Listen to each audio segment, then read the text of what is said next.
जय श्री राम मेरे प्यारे भक्तजनों। कैसे हैं आप। प्रभु श्री राम की कृपा से आप सब अच्छे ही होंगे, ऐसी मैं आशा करती हूँ। आज मैं आपको रामचरितमानस के बालकांड के दोहा नंबर 228 से आगे 28 से सुनाने का प्रयास कर रही हूँ। अगर आपको मेरा ये प्रयास अच्छा लग रहा है तो मेरे चैनल को लाइक, शेयर एंड सब्सक्राइब कीजिए। जय श्री राम।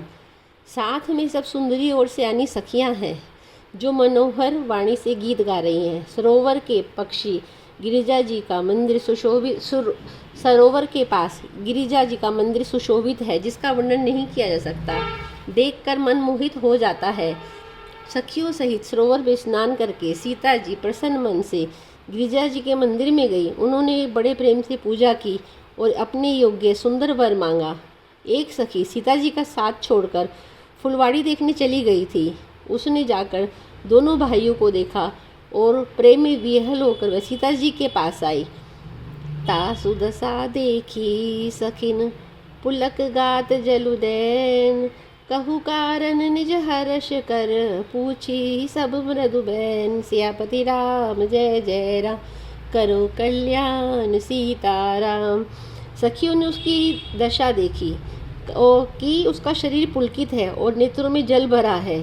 सब कोमल वाणी से पूछने लगी कि अपनी प्रसन्नता का कारण बता। उसने कहा, दो राजकुमार बाग देखने आए हैं, किशोर अवस्था के हैं, सब प्रकार से सुंदर हैं। वे सांवले और गोरे रंग के हैं।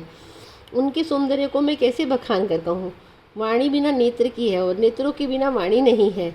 यह सुनकर सीता जी के हृदय में बड़ी उत्कंठा जानकर सबसे अन्य सखियाँ प्रसन्न हुई। तब एक सखी कहने लगी कि हे सखी, ये वही राजकुमार है जो सुना है कि कल विश्वामित्र मुनि के साथ आए हैं और जिन्होंने अपने रूप की मोहिनी डालकर नगर के स्त्री पुरुष को अपने वश में कर लिया है। जहाँ तहाँ सब लोग उन्हीं की छवि का वर्णन कर रहे हैं। अवश्य चलकर उन्हें देखना चाहिए, वे देखने के ही योग्य हैं। उसके वचन सीता जी को अत्यंत ही प्रिय लगे और दर्शन के लिए उनके नेत्र अकुला उठे। उसी प्यारी सखी को आगे करके सीता जी चली। पुरानी प्रीति को कोई लख नहीं पाता। सुमिरी सिय नारद वचन उपजी प्रीति पुनीत, चकित विलोकति सकल शिशि जनु शिशि मृगी सभीत। सियापति राम जय जय राम, करो कल्याण सीताराम। नारद जी के वचनों का स्मरण करके सीता जी के मन में पवित्र प्रीति उत्पन्न हुई। वे चकित होकर सब और इस तरह देख रही थी मानो डरी हुई मृग छोनी इधर उधर देख रही हो। हाथों के कड़े, करघनी और पायजेब के शब्द सुनकर श्री रामचंद्र जी के हृदय में विचार कर लक्ष्मण जी कहते हैं, यह ध्वनि ऐसे आ रही है मानो कामदेव ने विश्व को जीतने का संकल्प करके डंके पर चोट मारी है।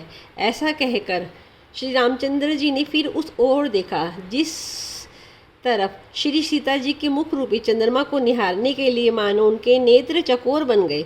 सुंदर नेत्र स्थिर हो गए, टकटकी लग गई। मानो निमि जनक जी के पूर्वज जिनका सबकी पलकों में निवास माना गया है, लड़की दामाद के मिलन प्रसंग को देखना उचित नहीं समझा। इस भाव से सकुचाकर पलकें छोड़ दी, पलकों में रहना छोड़ दिया, जिससे पलकों का गिरना रुक गया। सीता जी की शोभा देखकर श्री राम जी को बड़ा सुख मिला। हृदय में वे उनकी सराहना करते हैं किंतु मुख से वचन नहीं निकालते। वह शोभा ऐसी अनुपम है मानो ब्रह्मा ने अपनी सारी निपुणता को मूर्तिमान करके संसार को प्रकट करके दिखा दिया हो। सियापति राम जय जय राम, करो कल्याण सीताराम। जय श्री राम।